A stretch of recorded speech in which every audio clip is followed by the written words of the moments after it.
Pozdrav ljudi, vreme je za nove video, međutim pre nego što počnemo sa današnjom temom želim da se zahvalim svima koji su donirali preko Patreona, pa sve vas koji želite da uradite isto, evo sad vidite link, tu možete to uraditi, ali ako želite da nas podržite na još jedan način, gdje vam apsolutno neće biti potrebno duže od 1 sekunde, to je da stisnete subscribe dugme koje je dole, stisnite ga i na taj način ćete nam isto pružiti podršku.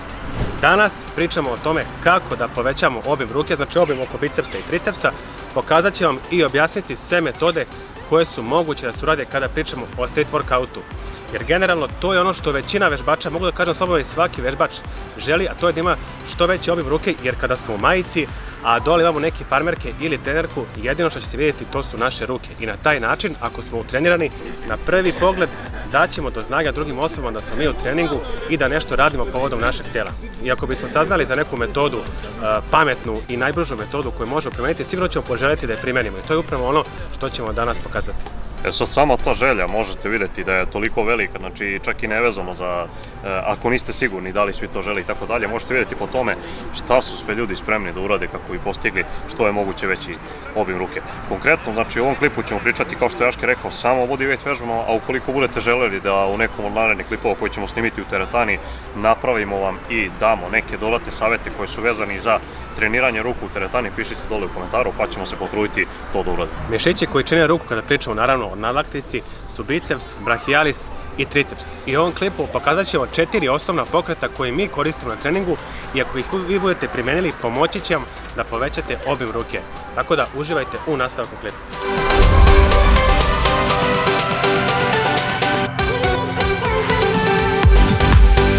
Prva vežba o kojoj ćemo pričati jesu chin-up zgibovi, tačnije zgibovi sa pothvatom. I tu postoji neko, da kažemo, zavedeno pravilo da su ti zgibovi generalno bolji za biceps, iako to ne mora uvijek da bude tako. Sad ćemo vam objasniti dva različita načina na koji možete da izvodite ove zgibove i time manipulišete procentualnim angažovanjem udela bicepsa i leđa. Prvi način je taj da ćete uhvatiti naravno šipku sa pothvatom i raditi ponavljanja tako da ih izvodite maksimalno da vam telo ide vertikalno. Sad recimo, ukoliko bih ja to radio, ja tačno osjećam razliku kako više aktiviram leđa izvođenjem takvih zgibova.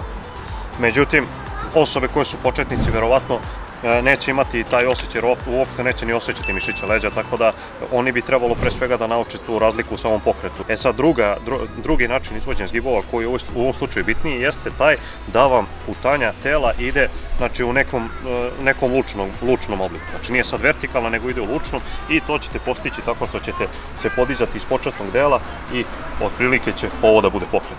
U tom delu će biti angažovanost bicepsa veća, međutim, znači nije to sad da ćete tako raditi biceps, ovako nećete, nego samo ćete na taj način uticati na procentualnu manipulaciju udara.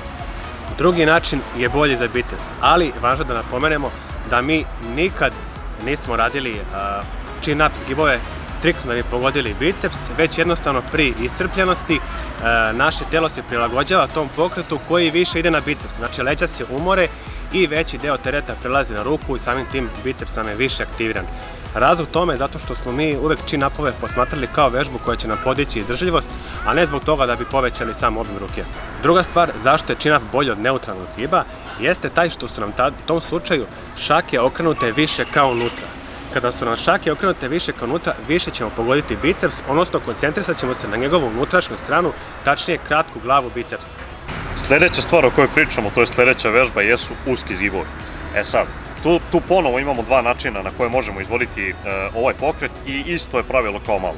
Za ruke naravno bolje kada je putanja lučna, međutim sada koji smo pričali konkretno za naše treninge, kada Jaške i ja radimo ove zgibove, najčešće ih radimo odmah od samog početka tako što vučemo više leđima.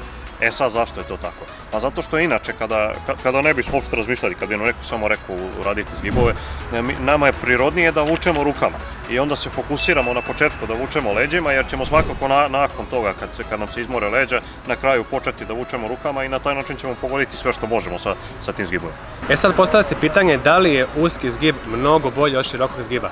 Kada pričamo o rukama, sigurno da je bolje, ali generalno ne.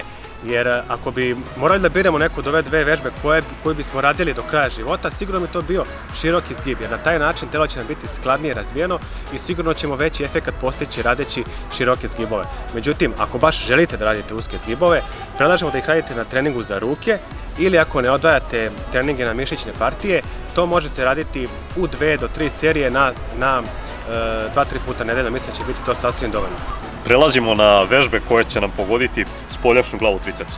I sad tu imamo uglavnom sve push vežbe, znači bukvalno sve push vežbe koje radite će vam pogoditi tu spoljašnju glavu, ali one koje bismo mi izdvojili su naravno, znači od bodyweight vežbi propadanja na ravnoj šipci, sklekovi, dijamant sklekovi, arče sklekovi i tako dalje. Znači to su neke glavne i savjetujemo vam da ukoliko radite odvojeno trening za ruke, znači ukoliko delite treninge po mišićnim partijama, da vam glavni deo treninga kada je u pitanju sam triceps bude neka od tih vežbi, znači neka od vežbi gde nećete gađati samo triceps poput triceps kleha ili nečeg tako slično gde ćete imati znači tu neku ekstenziju, gađate striktno jedan mišić, već da radite te više zglobne vežbe gde ćete pogoditi i neke druge mišiće, jer ćete na taj način moći da uradite tih više ponavljanja i više da iscrpite mišić i na kraju krajeva više i da podignete, što je glavno pravilo kada se radi na povećanju mišićne mase bilo kog dela tela. Na već pomenute push vežbe dodali bismo još dve koje se često zapostavljaju, a to su triceps klek i triceps ekstenzije. I na ovaj način pogodit ćemo najzapostavljeniji deo tricepsa,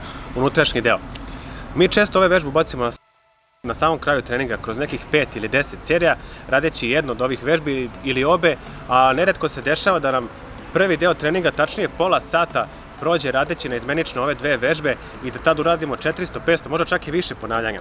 I na taj način vrlo dobro pogodimo taj unutrašnji deo tricepsa. I generalno, ljudi često zapostavljaju ove dve vežbe i na taj način propuštaju šansu da povećaju obim ruke, jačajući taj deo tricepsa i generalno tenzija samog tog pokreta im neće biti toliko jaka i performansa im neće napredovati na već pomenutim push vežbama, tačnije skleku i propadanju. E sad, znači završili smo sve te pokrete koji su jako bitni i na kraju ćemo vam dodati još neke naše tipove, to jest savete koje smo iz iskustva primetili da su jako delotvorni.